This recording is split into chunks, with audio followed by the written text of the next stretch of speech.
Senior अमरीकी उहिदेदारनि जे बयान ते रद्दअमल ॾींदे पाकिस्तान जी परॾेही खाते जी तर्जुमान मुमताज़ ज़हरा बलोच चयो आहे त पाकिस्तान जे मीज़ाइल सलाहियतुनि जे हवाले सां मुबैना तौर ख़तरे जो इज़हार अफ़सोसनाक आहे। परॾेही खाते जी तर्जुमान मुमताज़ ज़हरा बलोच चयो त इल्ज़ाम बेबुनियाद ऐं हक़ीक़त जे उबतड़ आहिनि। पाकिस्तान अमरीका सां लाॻापनि लाइ तमामु घणियूं क़ुर्बानियूं ॾिनियूं आहिनि। पाकिस्तान ऐं अमरीका जा लाॻापा 1954 खां हाकारी ऐं बहितरीन रहिया आहिनि ऐं इहा बुनियादी हक़ीक़त तब्दील न थी आहे। मुमताज़ ज़हरा बलोच चयो त हिकु वॾे गैर नेटो इतिहादी ख़िलाफ़ अमरीका जा ताज़ा इल्ज़ाम मददगार साबित न थींदा।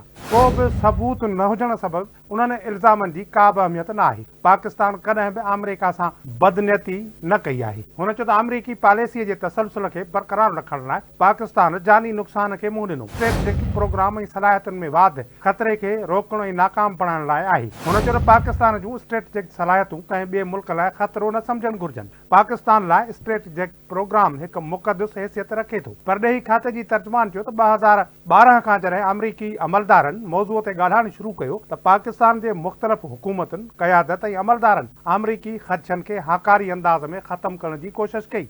हुन चयो त असांजे प्रोग्राम खे कंहिं बि मुल्क लाइ ख़तरो न सम्झणु घुरिजे। कंहिं बि बहाने सां हिन प्रोग्राम में कंहिं बि क़िस्म जी दख़ल अंदाज़ीअ जी का बि कोशिश न ई गौर जोगी आहे ऐं न ई मुमकिन आहे।